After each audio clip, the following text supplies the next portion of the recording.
Assalamualaikum warahmatullahi wabarakatuh. Perkenalkan, saya Mugi Rahayu, mahasiswa jurusan Ilmu Hadis semester 3 Universitas Islam Negeri Syaiber Syekh Nurjati Cirebon. Di sini saya akan menjelaskan hadis tentang keutamaan istiqomah. Saya mengambil salah satu hadis dari kitab Arba'in Nawawi karya Imam An-Nawawi, yaitu hadis ke-21 yang bunyinya, Bismillahirrahmanirrahim. An Abi Amrata Sufyan bin Abdillah Ats-Tsaqafi radhiyallahu anhu qala qultu ya Rasulullah kulli fil islami qawlan la as'alu anhu ahadan ghairaka qala qul amantu billahi tsumma istaqim, rawahu Muslim. Yang artinya, dari Abu Amrah Sufyan bin Abdul Ats-Tsaqafi radhiyallahu anhu, ia berkata, aku bertanya, wahai Rasulullah, katakan kepadaku tentang Islam yang aku tidak akan bertanya kepada selain engkau. Rasulullah bersabda, katakanlah aku beriman kepada Allah, kemudian istiqomahlah. Hadis ini diriwayatkan oleh Imam Muslim.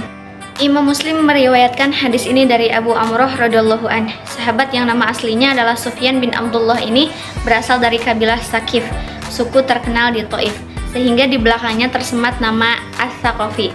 Nah, Sufyan bin Abdullah meriwayatkan 5 hadis Nabi SAW. Pada masa pemerintahan Sayyidina Umar bin Khattab, Sufyan ini mendapatkan amanah sebagai amil untuk wilayah Thaif. Selain Imam Muslim dan dalam Sahihnya, Imam Ahmad juga meriwayatkan hadis ini dalam Musnadnya, Ibnu Hibban dalam Sahihnya, dan Sunan An-Nasa'i dalam Sunan Al-Kubronya. Kata qaulan secara bahasa berarti ucapan. Maknanya dalam hadis ini adalah ucapan yang mencakup nilai-nilai agama. Jadi Sufyan minta nasihat kepada Rasulullah yang tidak akan ia dapatkan dari orang lain. Kata fil Islam artinya dalam akidah atau syariat Islam. Hadis ini menggambarkan semangat para sahabat Nabi dalam mencari ilmu, meraih kebaikan, dan menyempurnakan agama mereka. Sebagaimana hadis-hadis lain ketika sahabat minta nasihat atau bertanya amalan apa yang paling utama. Dan lafadz kul amantu billah artinya katakanlah aku beriman kepada Allah. Mustafa Dib Al-Bogo dan Muhyiddin Mistu dalam Al-Wafi menjelaskan bahwa maksudnya adalah perbarui iman dalam hati dan dengan lisanmu. Muhammad bin Abdullah Al-Jardani Ad-Dimyati dalam Al-Jauhar Al-Lulu'iyah fi Syafah Al-Arba'in An-Nawawiyah menjelaskan ada 3 makna dalam kalimat ini. Yang pertama, perbarui iman dalam keadaan kamu berzikir dengan lisanmu dan mengingat dengan hatimu. Kedua, hendaklah selalu menjaga imanmu kepada Allah. Dan yang ketiga, tambahkan imanmu kepada Allah dengan mentafakuri ciptaannya. Dan kalimat yang terakhir yaitu tsumma istaqim, yang artinya kemudian beristiqomahlah, yakni menetapi iman dan tidak menoleh kepada sesembahan selain Allah. Nah teman-teman, dalam video kali ini saya akan lebih menggarisbawahi atau menjelaskan terkait tentang istiqomah atau apa makna istiqomah yang ada di dalam hadis tersebut.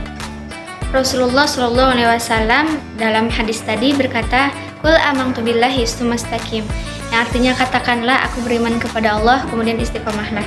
Atau dalam hadis lain redaksinya ada yang qurrabillahi tsumma istaqim, yang artinya katakanlah Tuhanku adalah Allah kemudian istiqomahlah.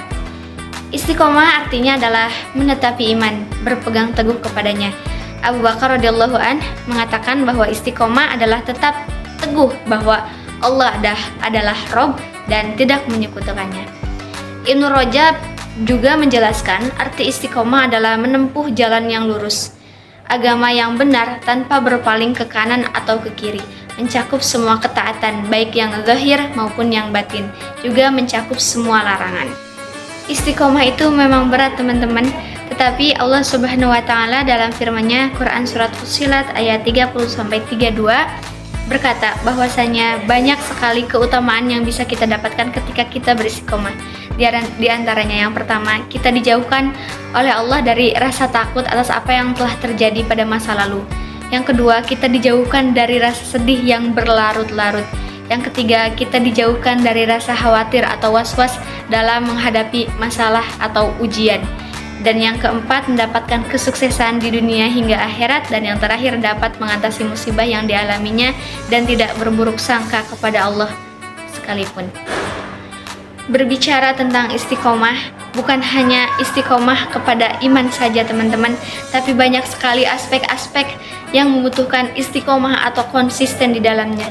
Di antaranya yang pertama, istiqomah dalam beribadah, istiqomah dalam menjalankan kewajiban kita sebagai makhluk, istiqomah untuk selalu menjaga akhlak dan hubungan kita kepada Allah, hablum minallah, dan akhlak hubungan kita kepada manusia, hablum minanas, dan banyak lagi aspek-aspek istiqomah lainnya yang harus kita terapkan dalam hal kebaikan.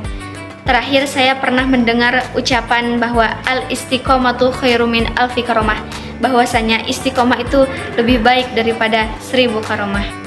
Mungkin itu saja yang dapat sampaikan. Terima kasih telah menonton video ini. Saya tutup. Wallahul muwaffiq ila aqwamit thoriq. Wassalamualaikum warahmatullahi wabarakatuh.